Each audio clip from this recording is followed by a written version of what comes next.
As a doctor, defendant Placentia knew full well the danger of what he was doing. The Justice Department announcing 5 people charged in connection with Matthew Perry's death, including 2 doctors who allegedly supplied Perry with large amounts of ketamine. But Matthew is sadly just one celebrity whose life was cut too short from a drug overdose while under a doctor's care.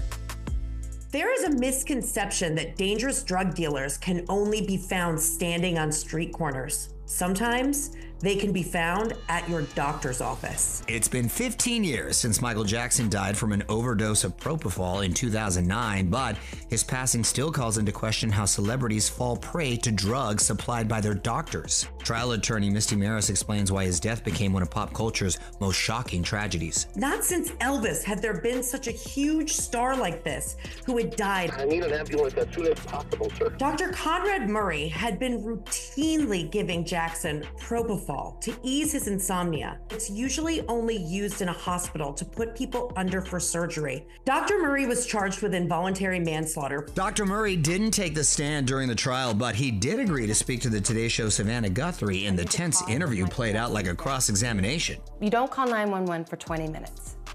You don't tell the paramedics or the ER docs about the propofol, but you do mention other drugs. It sounds like you knew you had done something wrong and you were trying to cover your tracks. Unfortunately, you have the wrong perception. Just days later, Murray was convicted and received the maximum 4 years in prison. He only ended up serving about half of that time. Another unforgettable tragic case, Anna Nicole Smith. Her death in 2007 was ruled an accidental drug overdose of the sedative chloral hydrate. She's not breathing and she's not responsive. She's actually Anna Nicole Smith. Thousands of pills were put into the body of Anna Nicole Smith. Anna's doctor, Sandeep Kapoor, and psychiatrist Christine Arasevich, as well as Anna's partner at the time, Howard K. Stern, were all charged in connection with her death. Misty says the doctors had a unique personal relationship with Anna.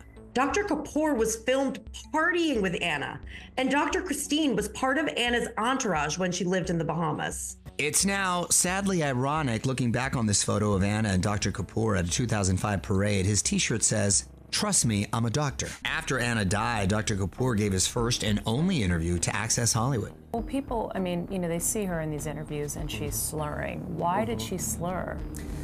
You know, it baffles me too. I don't know. Part of it was, I believe, was staged, was stunt. Kapoor was found not guilty on all charges, and the judge dismissed 3 of 4 charges against Dr. Irasevich.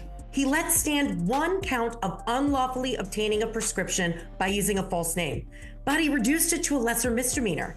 Aroshevic was fined $100 and placed on probation for 1 year. As for Stern, a felony conviction against him for using fake names on Smith's prescriptions was dismissed in 2015.